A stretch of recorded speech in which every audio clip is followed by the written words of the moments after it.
আপনারা আলু খাওয়াচ্ছেন পচা, ডালের মধ্যে ডাল নাই। প্রতিবাদের ভাষা কখনো আসলে মধুর হয় না আর কি। আমি তো ওখানে ইন্সপেকশনে গিয়েছি।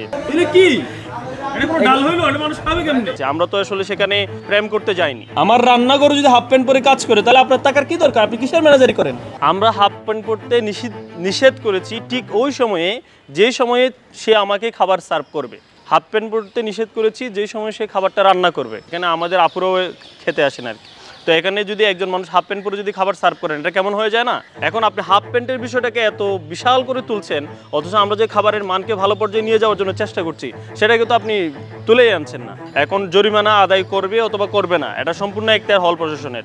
আপনি ধরেন বিরোধিতা করতেই পারেন, কিন্তু আপনার বিরোধিতা করার জন্য একটি যৌক্তিক গ্রাউন্ড থাকতে হবে। ছাত্র সমাজের প্রতিবাদের কাছে তারা পরাজিত হয়েছে। ছাত্রদল তাদের ভেরিফাইড ফেসবুক পেজ থেকে তারা সেটিকে ডিলিট করতে বাধ্য হয়েছে। সম্প্রতি একটি গণমাধ্যমে ভিডিও প্রকাশের পর জরিমানা ও হাফ প্যান্ট ইস্যু নিয়ে আলোচনায় সূর্য সেন হলের ভিপি আজিজুল হক এসব ইস্যু সহ বেশ কিছু গুরুত্বপূর্ণ বিষয়ে তিনি নিজের মত ও অবস্থান তুলে ধরেছেন দেশকাল নিউজের কাছে।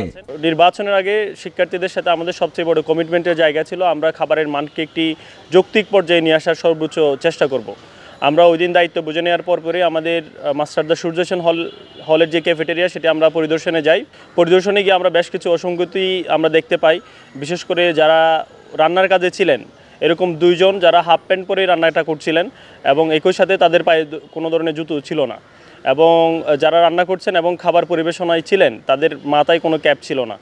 তো এবং আরও বেশ কয়েকটি দেখেছি আমরা অসঙ্গতি, সেটি হলো আমাদের যে ডালটা আমরা টেস্ট করেছি সেখানে আসলে ডালের কোনো অস্তিত্ব পাওয়া যায়নি।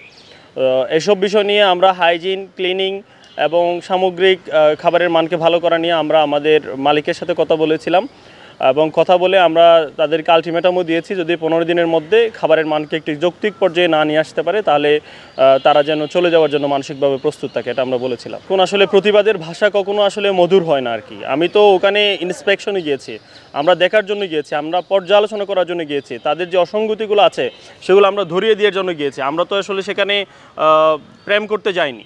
সো যেহেতু আমরা প্রতিবাদ করতে গিয়েছি, প্রতিবাদের ভাষাটা একটু কঠিন হয়েছে, তারপরও যেহেতু দেশের মানুষের এই ভাষাটা আমাদের কাছ থেকে তারা এক্সপেক্ট করে না, আরও সুন্দর আচরণ যেহেতু এক্সপেক্ট করছে মানুষ আমাদের কাছ থেকে, আমরা কথা দিচ্ছি সামনে থেকে ইনশাআল্লাহ আমাদের এই ধরনের অভিযান অব্যাহত থাকবে এবং ভাষাগত এবং শব্দ চয়নের ক্ষেত্রে আমরা আরও বেশি পরিশীলিত এবং মার্জিত আচরণ করবো ইনশাআল্লাহ। আপনারা দেখেছেন আমাদের হলের 8 নম্বর দোকানে যখন আমরা পরিদর্শনে যাই সেখানে আমরা 1 কেজি সম পরিমাণে টেস্টিং সল্ট আমরা পাই এবং সেটাকে আমরা জব্দ করি, এবং ঢাকা বিশ্ববিদ্যালয়ের ক্যান্টিন মালিকের সাথে যে চুক্তিনামা সেখানে আসলে কোনো ধরনের টেস্টিং সল্ট ইউজ না করার কথাই বলা হয়েছে আর কি। তাদের কোনো এখতিয়ার নাই টেস্টিং সল্ট ইউজ করার।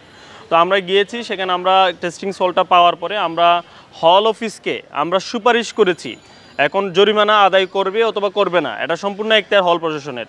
একজন নির্বাচিত ছাত্র প্রতিনিধি হিসাবে কোনো দোকানদারকে আর্থিকভাবে জরিমানা করার কোনো এখতিয়ার আমাদের নাই। 24 পরবর্তী এই সময়ে ছাত্রলীগকে প্রশংসিত করা, এটা আসলে কোন ধরনের ছাত্রদের সাথে এটা কাইন্ডস অফ বেইমানি আর কি। আপনি ধরেন বিরোধিতা করতেই পারেন, কিন্তু আপনার বিরোধিতা করার জন্য একটি যৌক্তিক গ্রাউন্ড থাকতে হবে।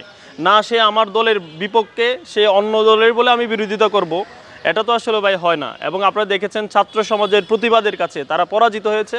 ছাত্রদল তাদের ভেরিফাইড ফেসবুক পেজ থেকে তারা সেটিকে ডিলিট করতে বাধ্য হয়েছে। আমরা হাফ প্যান্ট পরতে নিষেধ করেছি ঠিক ওই সময়ে যে সময়ে সে আমাকে খাবার সার্ভ করবে।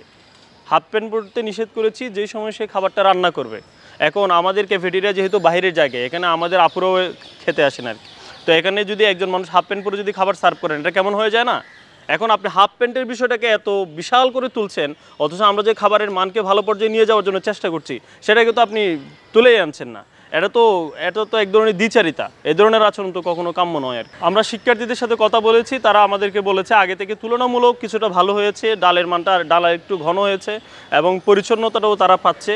তো আমরা আরও কিছুদিন অবজারভেশনে রাখতে চাই, এবং এই বিষয়ে আমরা ডাকসুর যারা প্রতিনিধি আসছেন তাদের সাথে কথা বলেছি, হল প্রশাসনের সাথে কথা বলেছি, বিশ্ববিদ্যালয় প্রশাসনের সাথে আমাদের কথা হয়েছে, এবং সামনে থেকে আমরা চেষ্টা করব পুষ্টিবিদ এবং বিভিন্ন খাবার পর্যবেক্ষণ যে সংস্থাগুলো আছে, নিরাপদ খাদ্য অধিদপ্তর, তাদের সাথে কথা বলে তাদের প্রতিনিধি নিয়ে এসে একটি সুন্দর মেনু প্রবর্তনের মাধ্যমে খাবারের মানকে যেন যৌক্তিক পর্যায়ে নিয়ে যাওয়া যায় সে লোকে আমাদের চেষ্টা অব্যাহত থাকবে। আমরা শিক্ষার্থীদের সাথে কথা বলেছি, পর্যালোচনা করেছি, তারা অত্যন্ত সুন্দরভাবে তারা আমাদের উদ্যোগকে সাধুবাদ জানিয়েছে এবং প্রত্যেকটি হলেই আমার মনে হয় এটি ধীরে ধীরে কার্যকর হয়ে যাবে আর কি। এটা আসলে কে কী বললো সেটার দিকে না থাকিয়ে আমরা চাই আমরা কাজ করতে থাকবো এবং নিজের জায়গায় অনেস্ট থেকে আমরা সর্বোচ্চ লেভেলের কাজ উপহার দেবো ইনশাল্লাহ।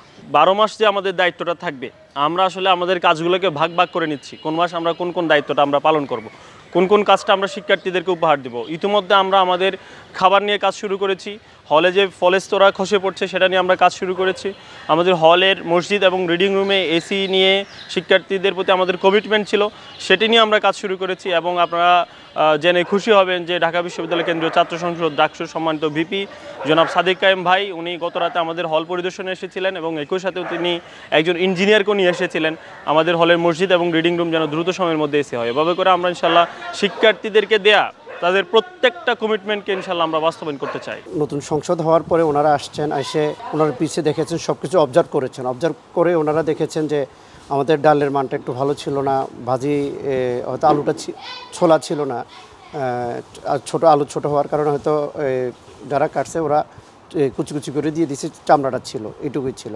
তো আমরা ওনাদের সাথে কমিটমেন্ট করেছি যে আমরা নেক্সট এটা আরও ভালো করার চেষ্টা করব। অফিস ম্যানেজমেন্ট আমাদেরকে দেখছেন, অলরেডি আমাদের একটা এখানে পরামর্শ এবং অভিযোগ বই দেওয়া আছে। তো যাদের অভিযোগ আছে অভিযোগ করলে আমরা অলরেডি ওটা সলভ করার চেষ্টা করি, সেটা আমরা দেখি। আর বিশেষ করে পরামর্শগুলো আমরা নিই, আর স্যাররাও এসে এটা দেখেন। আমাদের মালিক খুবই সচেতন, উনি বলেছেন যে যা কিছু বাজার করবো আমরা ফ্রেশ বাজার করব। এবং কি ছাত্ররা সকালে এসে মনিটরিং করেন, ওনারা আমাদের সবজিগুলো দেখেন, আমাদের মাছ মাংসগুলো দেখেন, সব ফ্রেশ আছে। ওদিন কমপ্লেনটা ছিল শুধু আমাদের ডালটা আর হচ্ছে আলুটা ছোলা হয় নাই। তো আমরা বলেছি যে ডালটা আরও ভালো করব এবং কি আলুটাও ছিলে দিব আমরা, এইটুকুই আমাদের ওনাদের বক্তব্য ছিল। আমরা এটা আরও ভালো করার চেষ্টা করছি ইনশাআল্লাহ।